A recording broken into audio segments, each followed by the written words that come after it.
자, 우리 14번째 질문을 한번 알아보도록 하겠습니다. 저는 평소에 일본과 한국의 문화적 차이에 대해 궁금해하던 중 이이마와시라는 일본의 의사소통 방식에 대해 알게 되었습니다.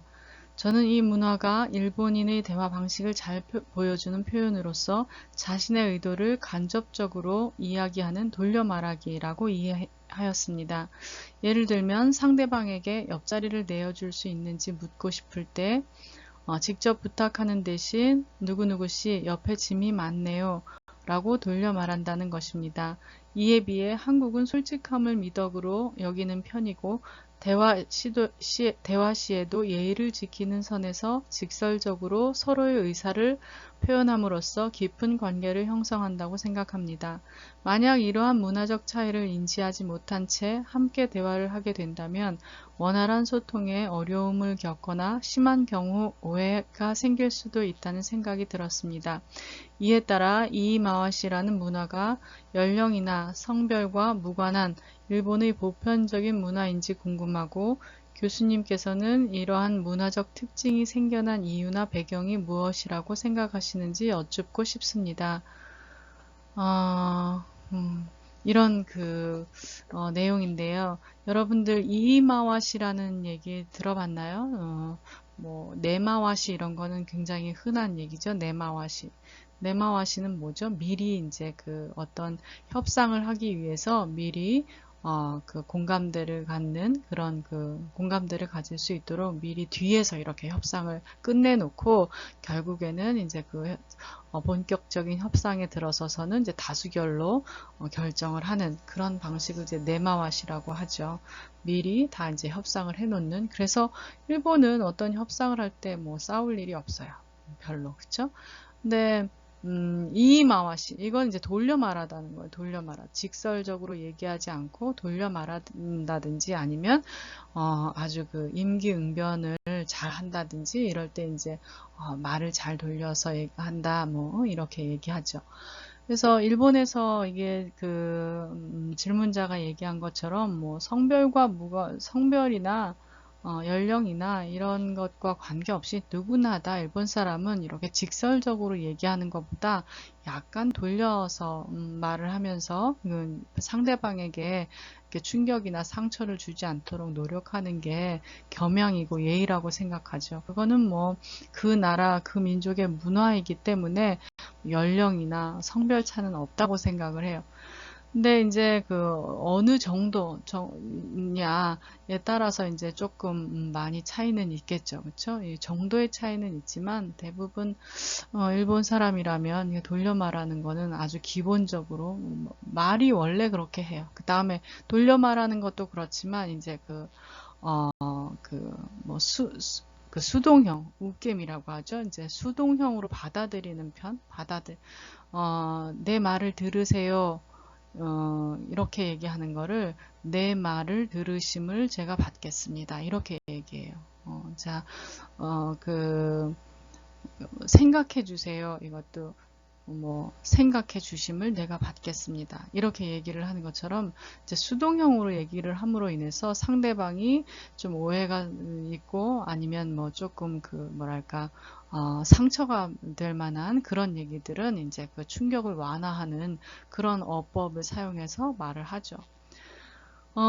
이것도 이제 이런 특징이 생겨난 이유 배경, 이거는 이제 옛날에도 한번 얘기를 했던 것 같은데, 일본 사람들은 다른 사람들을 배려를 해야 하는 그런 숙명적인 사회를 겪었다고 했죠. 무가 사회에서는 다른 사람들의 어떤 그런 심경이나 그다음에 상황 이런 거를 배려하지 않고는 곧 어디로 연결이 된다? 싸움으로 연결이 된다. 그래서 그런 싸움을 되도록이면 피하기 위해서 이제 그렇게 말을 좀 직설적으로 하지 않고 돌려 말하거나 아니면 좀 부드럽게 좀 이렇게 다듬어서 말하거나 이런 게 이제 몸에 배어 있고 습관화되어 있다고 할 수 있어요. 자, 대답이 됐나요? 다음 질문으로 넘어가도록 하겠습니다.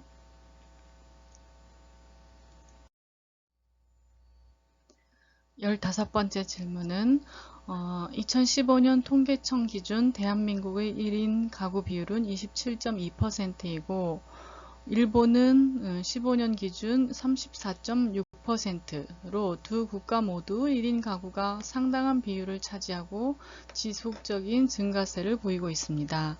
1인 가구의 식사 해결 방법은 주로 외식 혹은 배달로 두 부분 모두 1인 가구가 가장 큰 비중을 차지하고 있습니다. 특히 대한민국은 1인 가구의 증가에 따른 배달 및 배달 어플 문화 역시 호황세를 띠고 있는 추세입니다. 하지만 일본은 대한민국에 비하면 배달 문화가 많이 발달되어 있지 않음을 알 수 있습니다.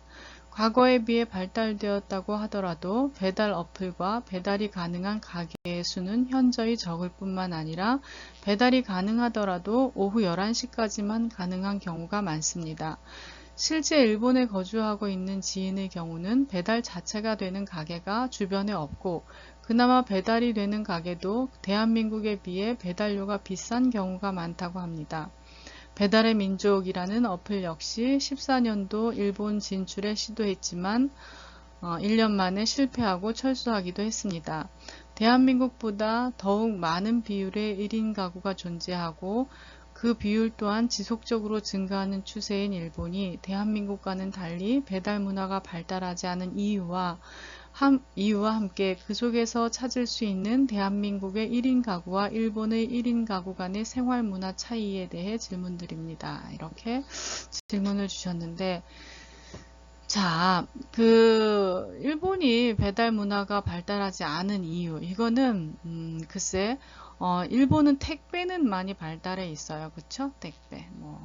과거부터, 제가 일본에 살 때도, 탁큐빙, 택배를 얘기하죠. 탁큐빙 문화는 굉장히 많이 한국보다 월등히 발달을 해 있었던, 그런 때가 있었는데, 지금은 한국에도 택배 문화가 엄청 많이 발달해 있죠. 그래서 일본하고 한국하고 비교해 봤을 때 오히려 일본에 뒤지지 않는 그런 택배 문화를 아니면 좀 요즘 그 코로나 사태로 인해서 아직 통계 결과는 나오지 않았지만 혹시 더 앞서 있을 수도 있죠. 그렇죠? 그래서 택배 문화는 이제 발달을 해 있는데 왜 음식을 시켜 먹는 음식을 배달해서 먹는 그런 문화가 일본에 발달하지 않았을까? 사실 저도 한 5년 전쯤, 일본에 사는 친구들이, 이제 후배들이, 일본에도 이렇게 좀, 음식을 주문하고 하면은 배달해주는 그런 서비스가 되면 참 좋겠다. 그래서 그런 서비스를 이제 한국에서 들여올 준비를 하는 그런 친구들을 이제, 봤어요. 근데, 하나같이 문화가 맞지 않는다. 일본 사람들은 있어도 그렇게 배달을 하려고 하지 않는다라는 그런 이제 결론으로 사실은 이런 계획들이 이제, 무산되기도 하고 그런 걸 봤는데, 역시 일본인들은 글쎄, 음식을 집에서 주문해 먹는 그런 문화는 그렇게 흔하지 않아요. 흔하지 않고, 여기서 질문자가 얘기했듯이 있어도 주문을 하지 않을 뿐더러 사실은 그렇게 많이 발달해 있지 않기 때문에 아직 그런 걸 활용하는 게 보편적으로 일반화되지 않고 있다고 할 수 있죠. 이제 그 이유는 과거에 이제 일본의 레스토랑에 아니면 일본의 대중음식점의 이런 시스템이라든지 규모라든지 이런 것들을 보면 혼밥을 위한 그런 레스토랑이 어마어마하게 많죠. 우리나라하고 비교해 봤을 때 뭐 어디에 가든지 혼자서 식사를 할 수 있는 그런 구조의 식당들이 굉장히 많기 때문에 굳이 이런 걸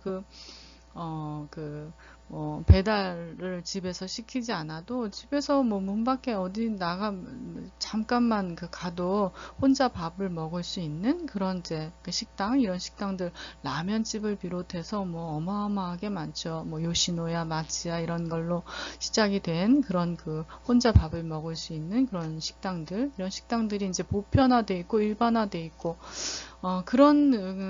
그래서일 수도 있고, 저는 이제 그래서가 아닐까라고 이제 생각을 해봐요.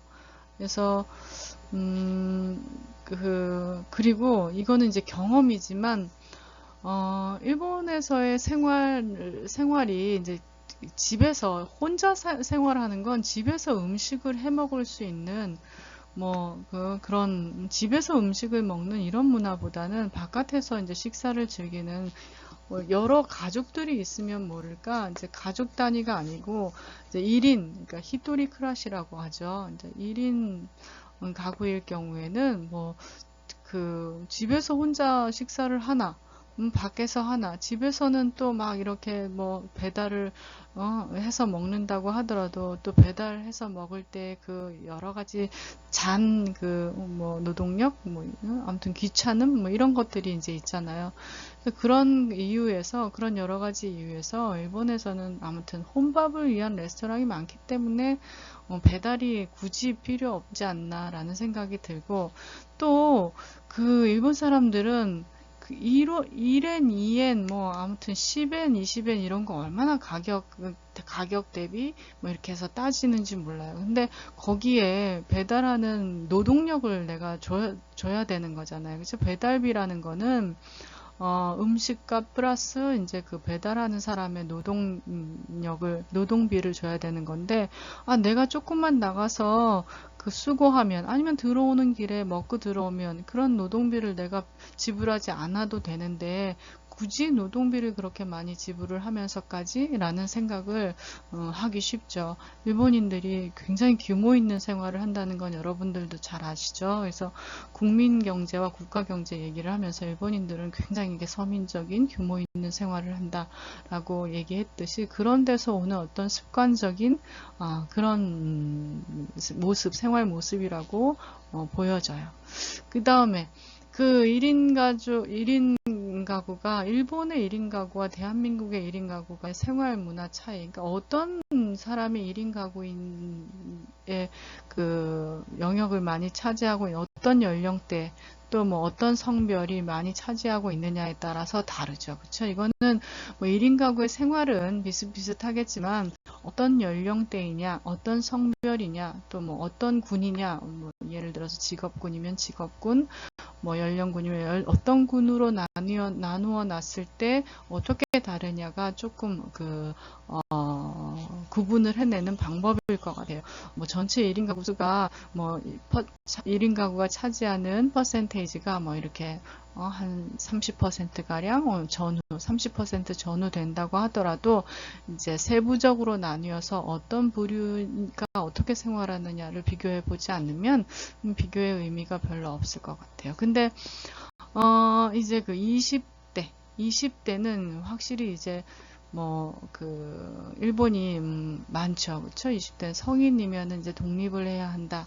라는 그런 것 때문에 아무튼 20대에 혼자 사는 그런 이런 비율이 일본이 조금 아직은 높은 것 같아요. 그래서 이제 그 연령대별로 아니면 성별로 요거는 따로 구분을 해서 비교를 해봐야 될 것 같습니다.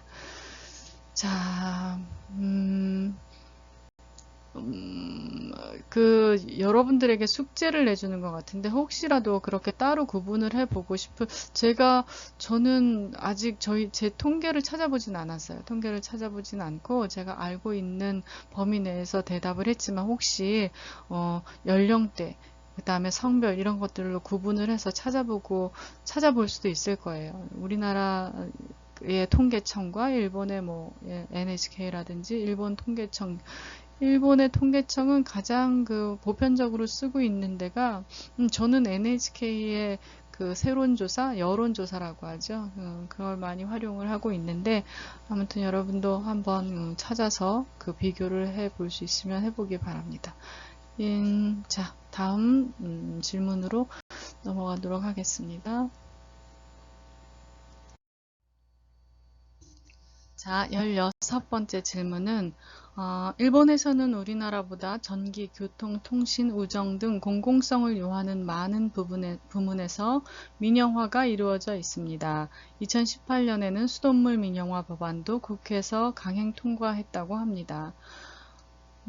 민영화는 기업이 운영하는 것이고 결국 기업은 수익 창출을 목표로 하기 때문에 공공성보다는 이윤을 추구하고 있습니다.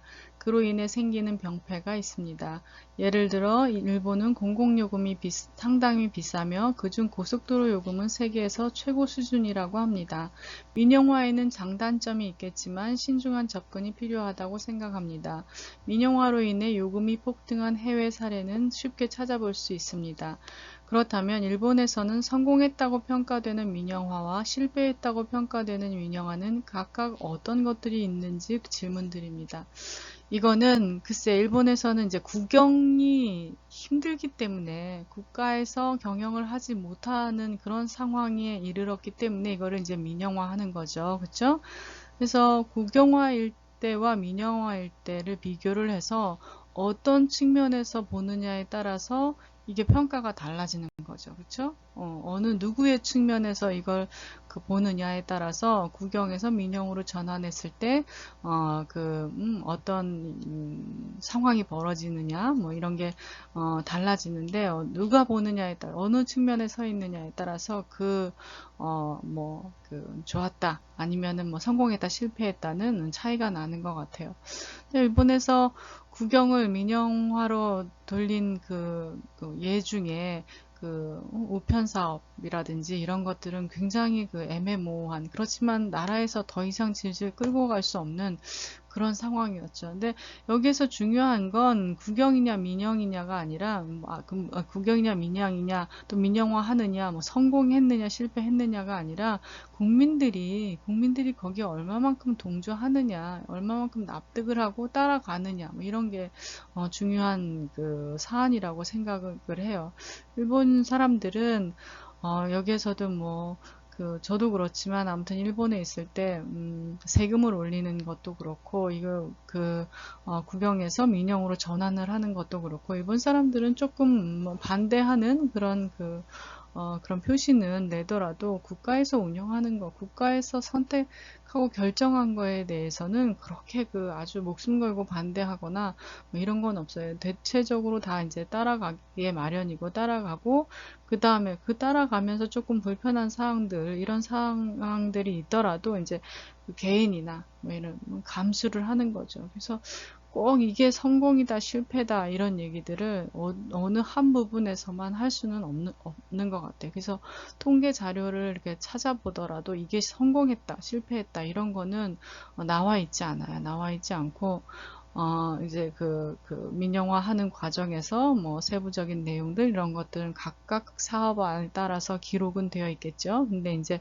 거기에 따라서 뭐 결과적으로 성공이냐 실패냐는 글쎄 그거는 이제 일본인들 스스로도 뭐 어떤 측면에서 볼 때는 이게 뭐 이렇다라고는 얘기해도 상황이 이렇다 사실이 이렇다라고는 얘기해도 이게 성공이었다 실패였다라고는 얘기하지 않는 경향이 있고 그렇게 나와 있는 자료들이 사실은 없습니다. 그래서 이 성공했느냐 실패했느냐는 여러분들이 자료를 이제 보고, 그러니까 어떤 측면에서 보느냐에 따라서 다른 거죠. 그러니까 여러분들의 입장을 한 측면에 세워놓고, 그 시각에서 봤을 때 이거는 성공이다, 실패다를 이제 판가름할 수 있는 그런 내용인 것 같아요. 아무튼 민영화, 우리나라도 글쎄, 여러 가지 우리나라의 예도 나와 있고, 하지만, 어, 일본하고 비교해 봤을 때 우리나라는 조금 뭐랄까, 아직도 국영 사업들이 많이 있죠. 그쵸? 일본도 마찬가지고, 그래서 이제 이런 것들, 여러분들이 저도 곤란해요. 저도 성공이냐 실패냐를 얘기하기가 곤란한 것 같아요. 그러니까 사안에 따라서 여러분들이 어떤 측면에서 보느냐를 좀 자세히, 알아봤으면 좋겠어요. 자, 이상입니다.